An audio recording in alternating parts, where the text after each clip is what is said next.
How old were you when you were adopted? I was 9, and that's what I wanted. I want to feel loved, and I want a family.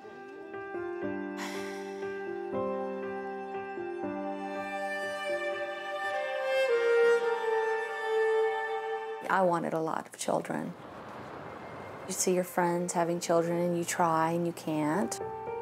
It was difficult. When we finally learned that we were going to be able to go over to Russia and pick up a little boy and girl of our own, it was just a tremendous event. And we were very excited. We had seen pictures of the children, and they were beautiful.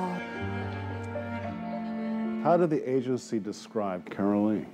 A wonderful, outgoing, intelligent little girl, loved to be around all ages of children, and desperately looking for parents. Was that an accurate description? No, it was not. No. After we returned home, we would see her staring off into the distance blankly in a trance-like state. She started to stand over our bed at night. I'd wake up and she'd be right over my face. There was a coldness in her and an anger and just a distance. She became someone I didn't know at all. I mean, at all. Carole Lee began stealing everything in the house. She stole all my jewelry. Our knives were disappearing. She would do things like putting a kitten in the middle of a pack of dogs. Cruel type behavior. And then she snapped and tried to kill Joshua. She had him in her hands and was going to throw him over the deck. She had him... Yes. Yes. Over the side here? Yes. And I just started screaming, "Put him down, Carole Lee. Put him down. What are you doing? I'm going to kill him." I called the psychiatrist. What am I going to do? You know, what do we do? She's becoming violent. Doctor, there is no question in your mind that Carole Lee is a very troubled little girl. No, there's no question in my mind about it at all. This child I would consider to be a homicide risk. She's been on all kinds of medication, and none of it has worked. We've had cameras installed, and we've had alarms installed on her doors. You know, I don't know what the solution is. What am I going to do? We're going to get you the best help we can, okay? I did not try to kill my brother. I love him. Mom and Daddy just don't understand it. I've done many stories during the course of my career, but this was one that really stuck with me. You want to rescind the adoption? We feel like we tried everything. It hit me in my heart. So you plan on taking Carole Lee back to Russia? Yes. Yes. I felt helpless leaving her behind. I didn't know what would become of her. You're a strong girl. Strong girl. You're gonna be fine, okay? Don't cry.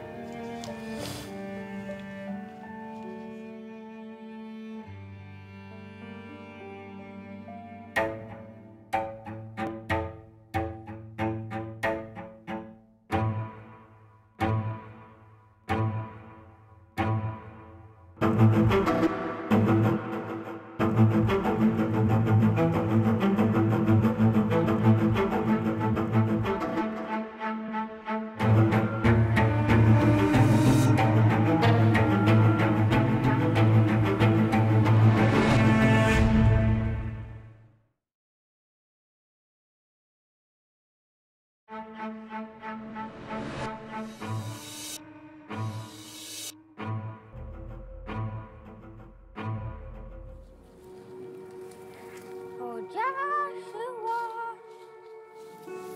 I don't see him, Mama. Did you? More than 2 decades ago, an American couple adopted this little girl from Russia. 30 seconds ago, he was terrified of her. They soon came to believe she was dangerous, Can't you hurry? even capable of murder. You take care, okay? Be strong. I was with them when they brought her back to Russia and left her. Covering the story changed my life and left me steeped in a haunting mystery that began when the couple first arrived in Moscow, hoping to find the perfect child.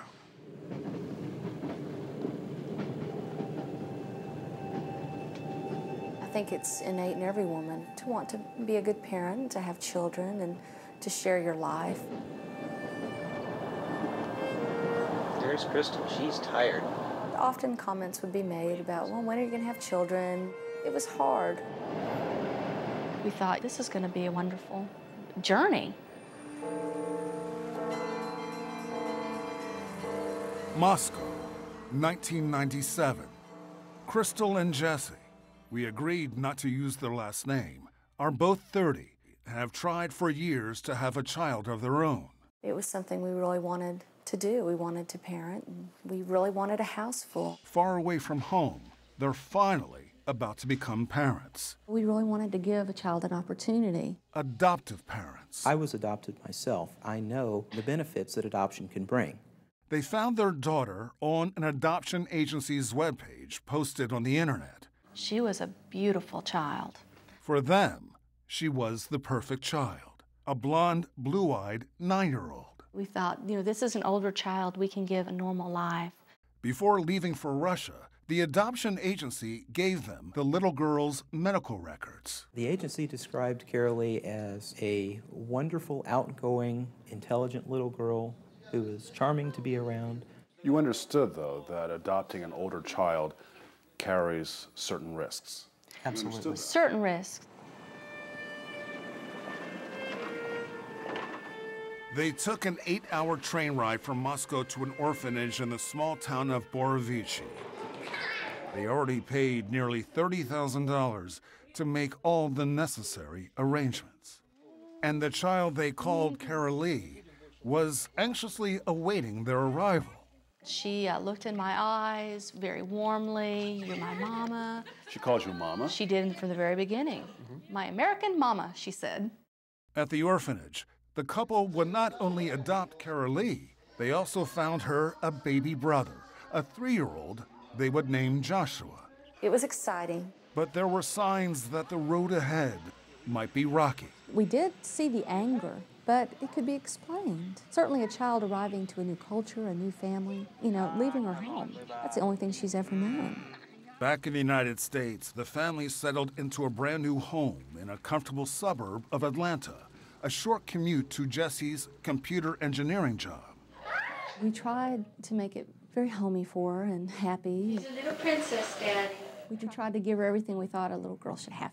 But the beautiful little girl was having big problems. As soon as we brought her home, she was very, very withdrawn and isolating. Didn't cry at all, but just very angry. It was nothing, they thought, a little love couldn't fix. I spent all the time with her. I quit my job. I gave her 100% of me. It wasn't working. They say off camera, she started acting badly. She just began becoming very destructive. Then the unthinkable happened.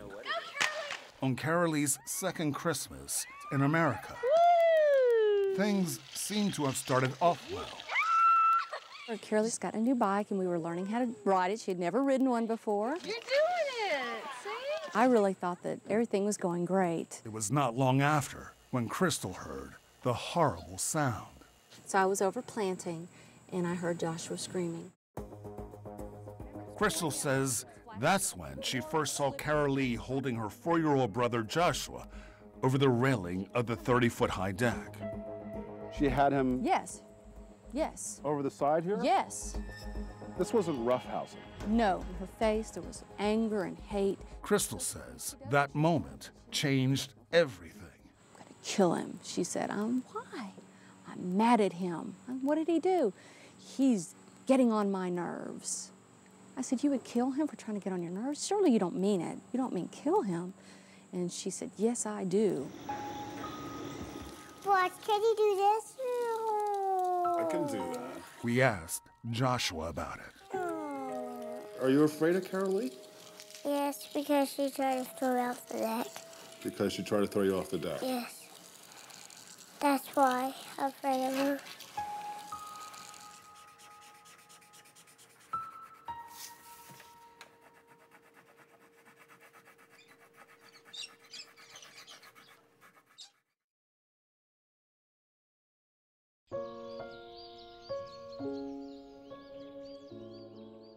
Are you worried that she's going to do something to you right now? Because she's not. Mommy's here. Crystal and Jesse's relationship with Carole Lee was in freefall after the incident involving Joshua on the family's 30-foot outdoor deck. She started telling me, you know, I'm hearing voices and I'm seeing things. She says when the voices tell her to do something, she has to do it or they'll hurt her. And the voices, she said, told her to kill him. She was hallucinating that she was seeing snakes. The couple had her admitted to a psychiatric hospital. She spent almost 4 months under constant care before Crystal and Jesse say their insurance started running out, and they were forced to bring Carole Lee back into their home again. This is what you see. Yes. She repeated this for months. On multiple occasions, if I get another chance, I will kill him. And she told us that too. Try to kill Joshua. So they're installing an elaborate security system. So you have cameras installed at various points in the house, right? Yes, in the living room, her bedroom, her bathroom. Carole Lee is forbidden to be alone with Joshua. Is he safe? No? That's what I mean. I had to get help. That's why you have to get out. She is a risk to the family members.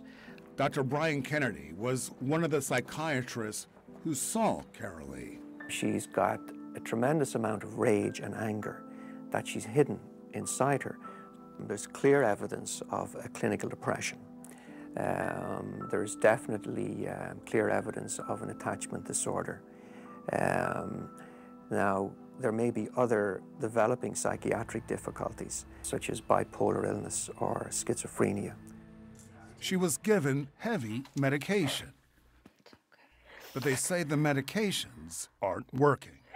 We're going to get you the best help we can, okay? It's going to be all right. You love her, but you're frightened of her. Yes. The anger that she has focused towards Joshua is like something I've never seen before. Mommy's not ever going to let her hurt you. 4-year-old boys should never have to ask their parents the question, why did my sister try to kill me? But since being home from the psychiatric hospital, there's already been another frightening incident. They say Carole Lee tried strangling the family dog, Aurora. We woke up at 3 in the morning and Aurora was hung from her collar with the leash tied to a pole. I'm going to go to my grandma's today. So Joshua's being sent 600 miles away to live at his grandmother's house in Texas. Why do we have to send him to Grandma's to keep him safe? Because I may hurt him. Just imagine, you think you're bringing a bright girl to your home, but no one's told you that they're sociopathic and they have no conscience. In fact, they say the agency that arranged Carole Lee's adoption, the Frank Foundation, told them the opposite. Carole Lee is emotionally nice, she's open, she's tender, she's obedient, she's friendly. Nothing in that sentence would lead you to question, wow, could there be, a tremendous variety of hidden medical issues here? It was a glowing report, except for one thing. They did say she was a oligophrenic. Translated then as mental retardation. But the couple says they asked about it and were told not to worry. They stated that it was developmental delay, just slow to learn. And we were assured that this child was healthy and that in a good home with proper nutrition, with the best of doctors in America, helping her with the developmental issues, that she should be fine. Only after the adoption was official, Crystal and Jesse say, did the Frank Foundation provide them with more documents that revealed troubling things about Carole Lee's past. It says the mother was amoral and antisocial. These types of words are very loaded. They carry a lot of psychological meaning. The new documents described how Carole Lee's birth mother left her dirty, hungry, and in rags. Crystal and Jesse believe the mistreatment had a lasting effect on Carole Lee. When I dreamed of adopting a little girl, this was not my dream. We would not have adopted the child. You would not have adopted her? No, we would not have. And as they continued digging into Carole Lee's past, they found out more. Officials at the orphanage say Carole Lee was in a special dorm for children with mental disabilities. Critical information, the couple says, the adoption agency failed to share with them. You didn't hide any information? Never. And why would I? Back then, Nina Kostina, a Russian emigre, ran the Frank Foundation. She said the medical information she received was limited by Russian privacy laws. But adoptive parents, once in Russia, can get anything they need. Once the parents are in the orphanage, they have access to any medical records, to the doctors, to anything. And this is their time when they should ask any questions. So it's their fault? I'm not telling fault. I'm telling that this is their obligation. This is a lifetime decision. They should do it while they're in the orphanage. When we first covered this story more than 2 decades ago, Nina Kostina said that no information had been withheld from the family. But at the time, 48 Hours spoke with 8 families who adopted through the Frank Foundation, and they all said they had received inaccurate medical information. Their children had been diagnosed with illnesses like fetal alcohol syndrome, hepatitis C, brain tumors, and a slew of psychological problems they claim the Frank Foundation didn't prepare them for. 3 of the families who spoke with sued but lost. Crystal and Jesse feel like they're out of options. So as Joshua leaves for the safety of his grandmother's home in Texas, Oh, I'm gonna miss you so much. they make a painful decision. We cannot continue to be her parents. They say the only way their son can return home is to send Carole Lee away forever. We've been here every day loving her, nurturing her, helping her. We couldn't save her.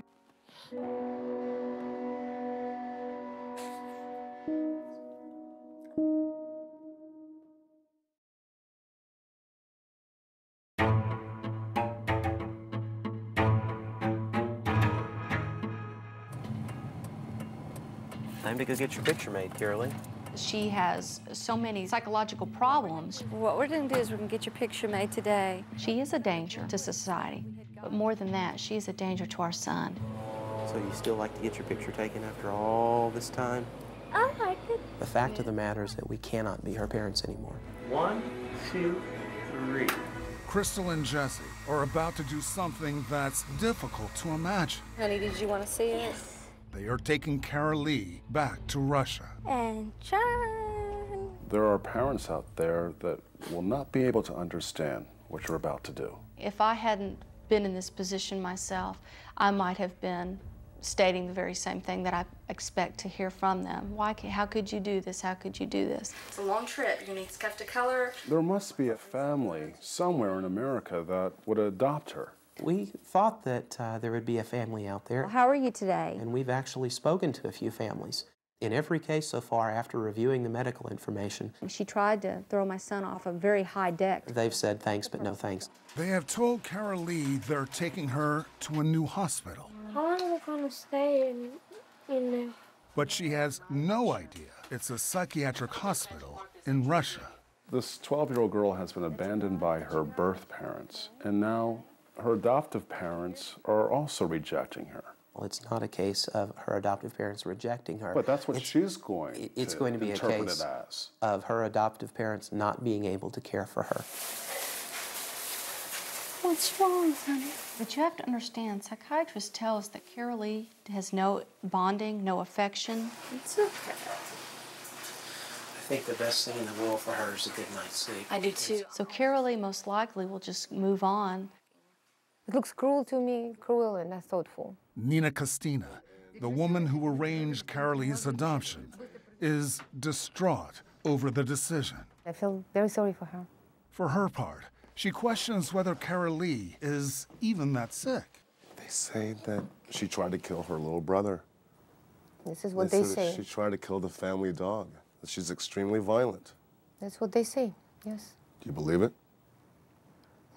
That's what they say. Psychiatrist Brian Kennedy says Carole Lee suffers from attachment disorder, in effect, an inability to love. And that, he says, makes her dangerous. It's hard for me to digest because when I look at her, she seems like a very sweet little girl who smiles and laughs. She does love to smile and laugh, and I think in certain situations that are non-stressful for her, she presents as a very amiable child. But I think when you look at what she's been through, and when you see how she functions under stress, she can become very different and have very significant rage. She has thought about killing her brother. She has tried to kill him, and she could not give me assurances that she wouldn't kill him. Others who treated Carole Lee had concerns as well, but at least one psychiatrist had another opinion. After treating Carole Lee, he wrote, Carole Lee's behavior was impeccable. He said the staff perceived that Crystal and Jesse were too often cool and distant towards their daughter, and that Carole Lee at times appeared to be frightened by her interactions with them. Carole Lee is a very different person when you really get to know her. It took me a year and a half to break through the facade. They have made up their minds. Carole Lee must return to Russia.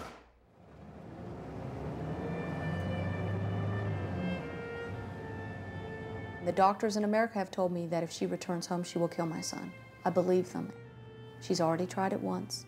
It's a very strong possibility she'll try it again with success. They tapped into their life savings to bring Carole Lee here to be treated by Russian doctors. They have worked with kids from Russian orphanages. They found a bed for Carole Lee at this children's psychiatric hospital in Moscow. But they don't hold out much hope, and they're now thinking about annulling the adoption. Doctors suspected they were trying to abandon her and demanded copies of their passports and made them promise to return for Carole Lee in 2 months. Carole Lee understands that she is here to be treated by Russian specialists. And that's all she's here for at the time. But she does not understand that you will not be returning for her. No, that's not the case. At this time, the only thing we're stating is that she's here for a diagnosis and an evaluation. But Carole Lee senses something is terribly wrong. They told me that last night they loved me and everything. I told them I loved them very much, but they didn't know that. But they didn't believe me. Then, just a few minutes before she'll enter the hospital, Carole Lee tells me something she's never told me before. I did not try to kill my brother. That she never tried to kill her brother Joshua. You didn't try to kill Joshua?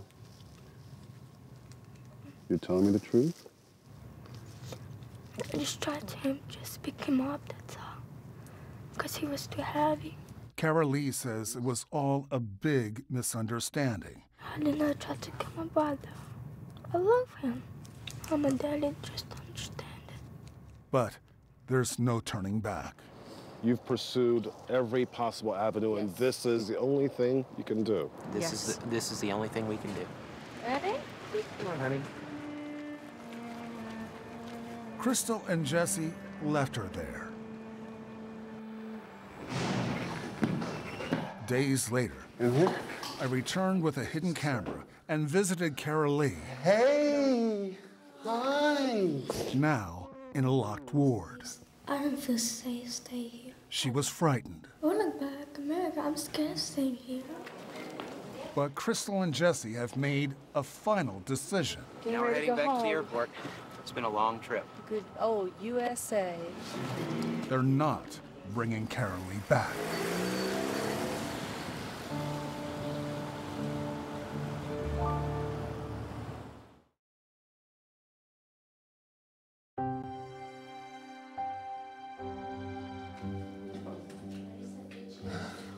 Hey!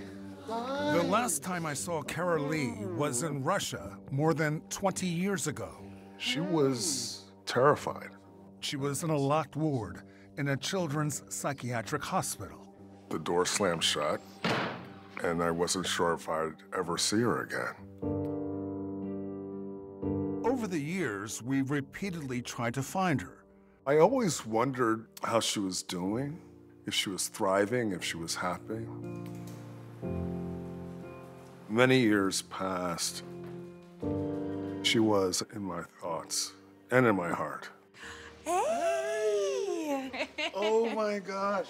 And finally, she got in touch with me. It's been so long. Now, she calls herself Sabrina. Look at you. And is married with 4 children. What have you been doing over the last 21 years?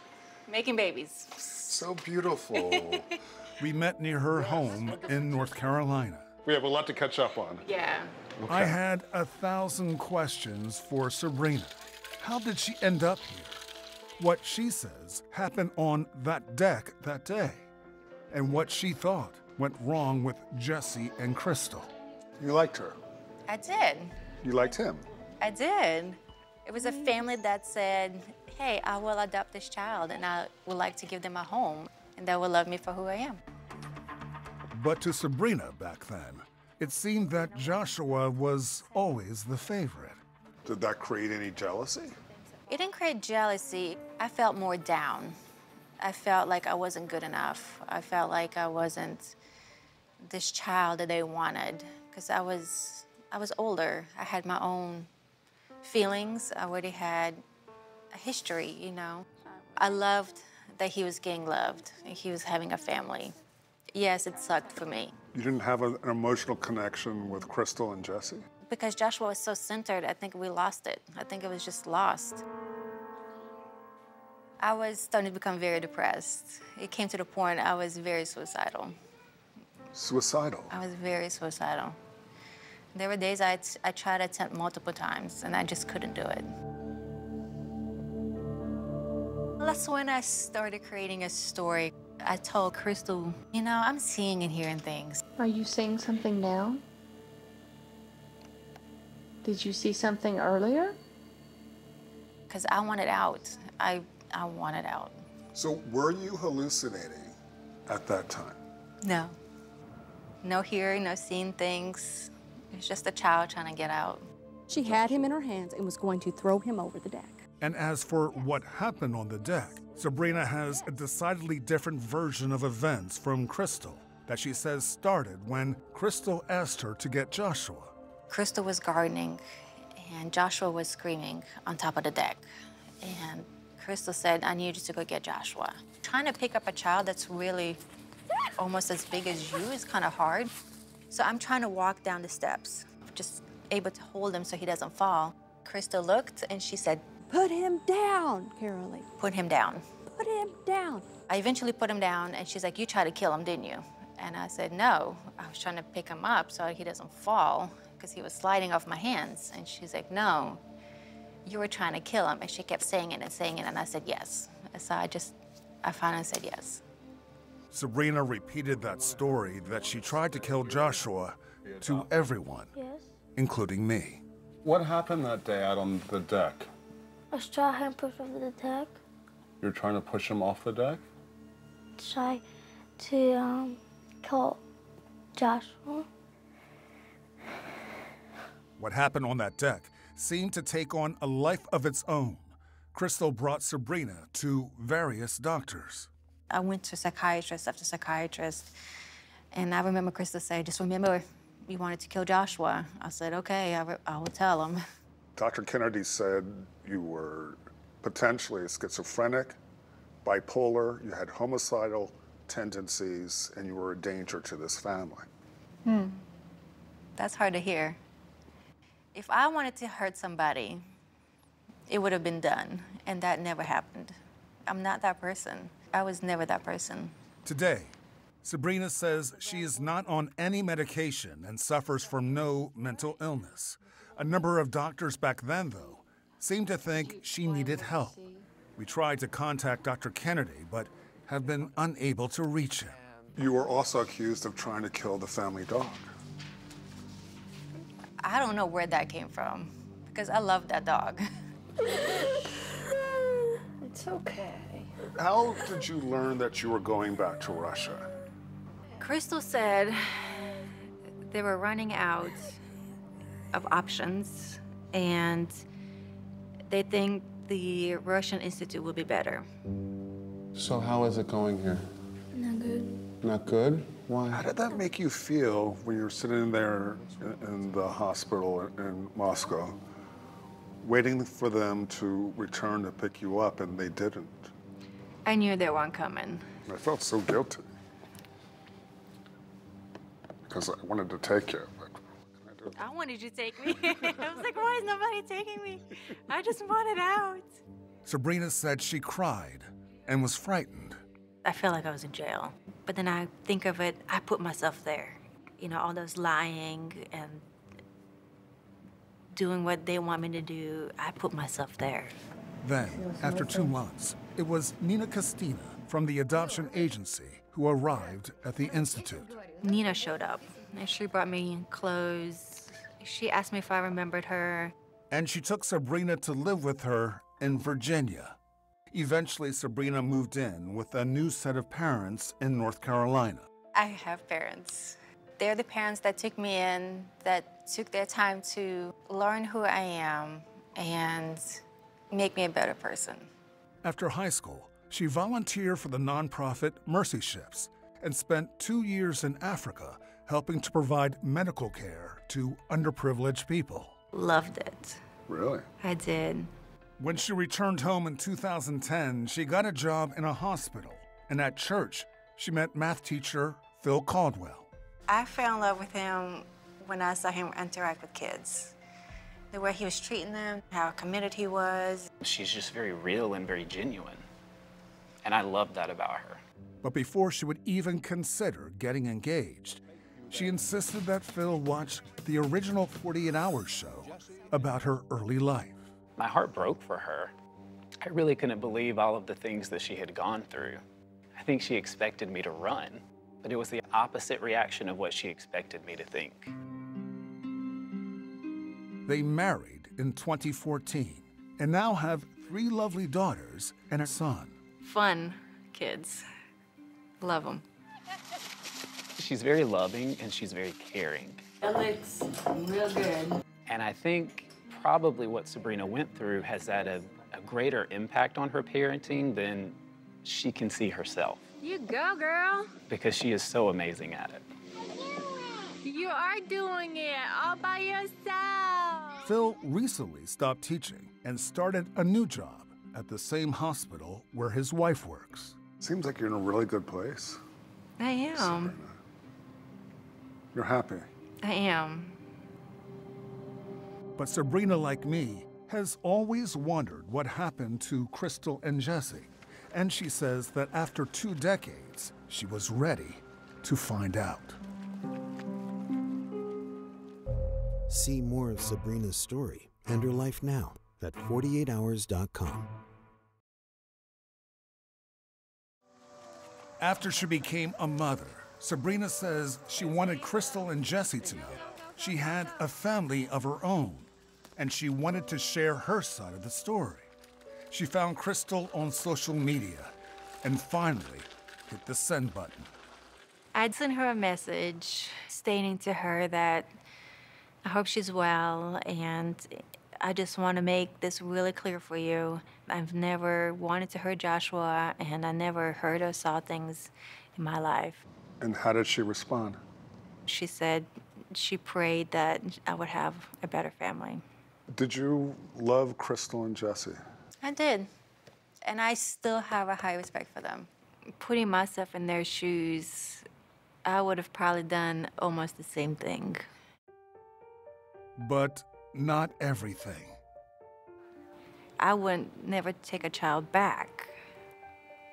Still, she says, she harbors no hard feelings toward them. I learned to forgive my past. I have an amazing husband. I can't thank God enough for him. I have amazing kids. But if I didn't go through what I went through, I wouldn't have that. Sabrina says Crystal and Jesse have 3 biological daughters of their own, along with Joshua. They declined our request for an interview. However, Jesse said that he and Crystal were glad Sabrina's life had turned out so well, and that Joshua was now a father too. Hi, girls. In the end, it appears that Crystal and Jesse, like Sabrina, eventually found families and happiness. And, as it turned out, so did I. Don't be scared, okay? And my journey started the minute I left Sabrina in Russia. I cried as I was leaving. Then I started saying to myself, you know, maybe one day I can rescue an older child. But the timing wasn't right. I was single, and as a CBS News correspondent, I was still traveling endlessly. Then I had a story in Johannesburg, South Africa, and I went to an orphanage there to make a donation. I said, you know what? I'm close to 40 now. I'm gonna go for it. In 2003, I became certified to adopt a child and learned about a woman in Djibouti, Africa, who wanted to find someone to adopt her 4-year-old son. And I looked at his photo, and the resemblance was uncanny. This looks like my kid. I had been to Africa twice and never heard of Djibouti. But that Thanksgiving, I flew there to meet this young boy and his mother. His name was Ayenli Kadra Mahmoud Abdi.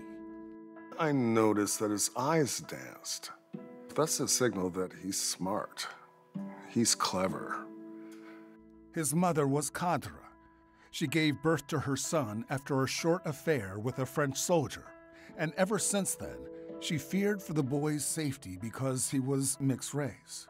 They were homeless and living in an abandoned building. He was sleeping on the floor, and so was she. Begging was his routine. I took them to lunch, and over the course of the next 2 weeks, I got to know them. I began bonding over hamburgers and fries and walking around on the street. He spoke 4 languages, but not English. We mined, like, let's eat. You need to go home to sleep. I mean, that's how basic it was. Fortunately, there was a bowling alley and a small beach at a nearby military base. We went bowling a lot, which something he had never done before. We didn't know how to swim, so we took a boat to this small little beach island that was reserved for the military personnel. I made 2 more lengthy visits to Djibouti, but when it came time for the adoption, there was a problem. Kadra never signed her name before. She didn't know how to sign her name. She practiced over and over again, you know, over and over again. And it was such a loving and selfless act. The attorney sitting next to us said to Kadra, "Troy will be a good father." And she looked me dead in the eye and she said, "Time will tell."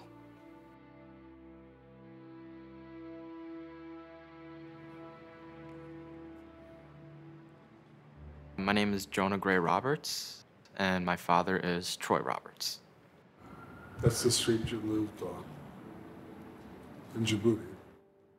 The whole adoption process, I was 4 years old. There wasn't really much to tell a 4-year-old. You are. I was just, there's a man here who's, taking care of me, who's feeding me. He also did get me a tutor, so I was getting education.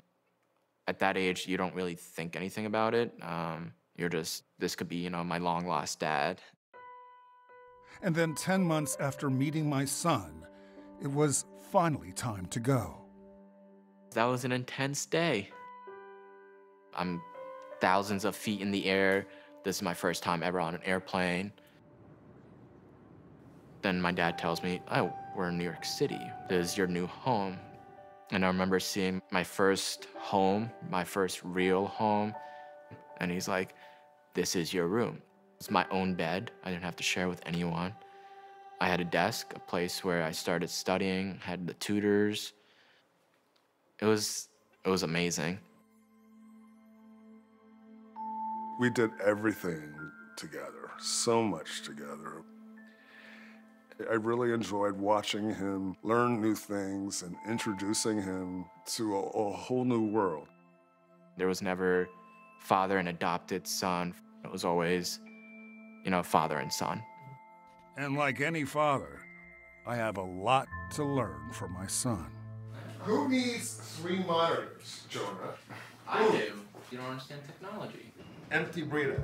We're refrigerating plastic. What can I do? You just stand there. Every Thanksgiving, we have this thing where before we start eating, after I've made the full meal, because he doesn't know how to cook, we would always start off by saying like what we're grateful for this year. And now, when I think about Sabrina's journey, and Crystal and Jesse's, and Jonah's, and my own, I realize how much we all have to be thankful for. It seems like everyone's story has a happy ending, and that's pretty cool, you know?